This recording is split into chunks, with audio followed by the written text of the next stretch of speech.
Okay, welcome back to another video in a series of videos designed to help teachers and materials writers develop their writing skills. If you're enjoying this series, make sure you subscribe to the channel so each time a new video for materials writers comes out, it goes into the playlist and you won't miss it. This next one is for helping you to write audio scripts. You've probably used audio from course books and course series and often thought, they sound a bit inauthentic. I don't think people speak like that. Now, there's two things to know here, of course. There's the scripts that we write which do sound inauthentic because we're trying to model certain types of language and illustrate language points in context so students just hear the language in context. And the aim is not so much on development of their listening skills. But then there's another type of script writing where, yes, you are trying to develop the listening skills and the scripts would be perhaps written in a more authentic way.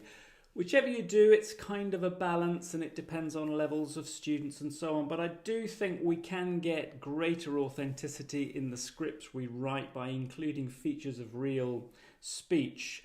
And in this video, I'm going to share with you some real video of people in the street talking, and we're going to lift out some of their language. Let's take a look. So what you can see on the screen here is the kind of script that somebody might write if they were writing an audio script or possibly a video script to introduce the language for asking for directions to a place to eat, asking for recommendations, and the type of language you might use to reply. So if we take a look, we've got language like, is there a good place to eat near here? Yes, there is. There's an Italian restaurant on the corner and it serves delicious pasta. Go straight down the street and it's in front of you. Now it's all very clean, isn't it?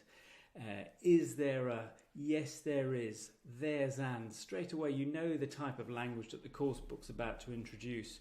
Or language like, go straight down the street and it's in front of you. It's all very kind of clean direction giving.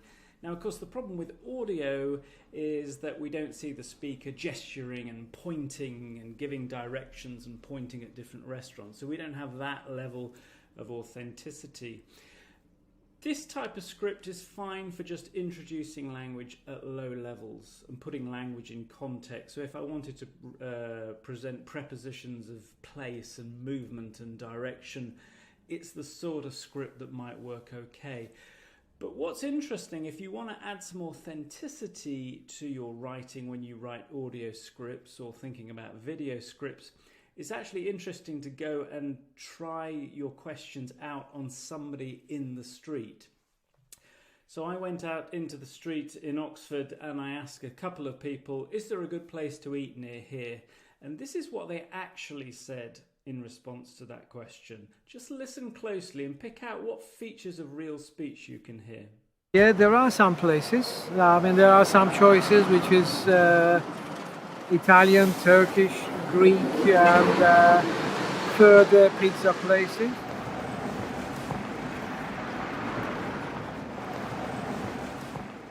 There are several good places to eat around here. It's a good road for it. There's the Greek place just there. There's the Italian over the road. There is the American style Atomic Burgers down there, who also have a pizzeria at the other end. Okay, so two quite different responses. First of all, the thing you notice is the difference in accents, slight differences in pronunciation and so on. But if we look at the kind of phrases they were using, we can learn a lot about the features of real speech and how we can make scripts sound more authentic. So, for example, the first man said, yeah, there are some places, there are some... He kind of repeats himself, so there's a kind of a false start. Yeah, there are some, there are some... So he kind of stalls and then starts again, which is typical when speakers are trying to think of what they want to say. Then he says there are some choices, which is Italian, Greek and burger places. Of course, as soon as you start taking authentic speech, you've got to be open to the fact there might be errors in there. So there's an error in that sentence. And so that question comes up. Do we expose students to errors and help encourage them to sort of cope with them? And there's lots of ers that come into the authentic responses. The second man I really like the way he says it's a good road for it. Now, if I was a script writer, I would never think of including a phrase like it's a good road for it, but I really like that chunk of language. I think I'm going to steal that and use it. And then he says there's a Greek place just there. There's the Italian. He never says there's a Greek restaurant, there's an Italian cafe. It's always there's a Greek place, there's an Italian, there's a Chinese. There's that sort of idiomatic use of nationalities for referring to restaurants. And again, we get lots of ums and ers with the second speaker. Interesting sentence, he says there is the American-styled atomic burgers. When you listen to the video, he actually stresses is. So there is. Normally there is, the is would be unstressed. But here he stresses it, goes, there is the American-style atomic burgers. It's almost like he's forgotten it and suddenly remembered, oh, I've just remembered there is this other place. And also I like his use of who also have a pizzeria at the other end. So he uses that personalization pronoun. Atomic Burgers is the name of the restaurant. Who also have a pizzeria at the other end. If I was writing it myself, I'd maybe put in which has a pizzeria at the end, at the other end. So it's not incorrect, but there's interesting use of language. And that's what happens when you listen to authentic speech. Now, arguably, I could just take this video content and give it to the students without rewriting it, which is in fact what I did when I used this video content in an edition of Life. But it's also just interesting to develop your listening skills and pick out the type of language that people genuinely use and not necessarily just go on your own intuition. So if we go back to our original script, which was, is there a good place to eat near here? And it was all very clean and clipped. If I learn from what I've just watched, maybe I'd write something more like this.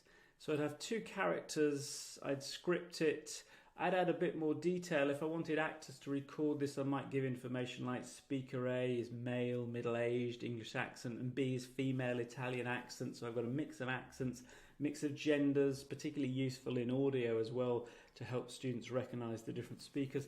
And then add some background noise of traffic going past, which adds authenticity and is a real issue. And then you can see there in my scripting, A goes, excuse me, hi, sorry, but I'm looking for someone to have lunch. Is this a good place to eat? Is there a good place to eat near here? So we're getting a few ums and ers, and there's a little more context.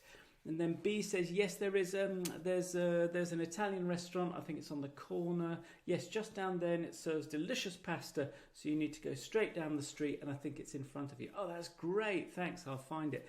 Suddenly, the dialogue has a little more authenticity. The characters feel slightly more real, just because I've applied some principles coming from listening to authentic speakers and the features of authentic speech.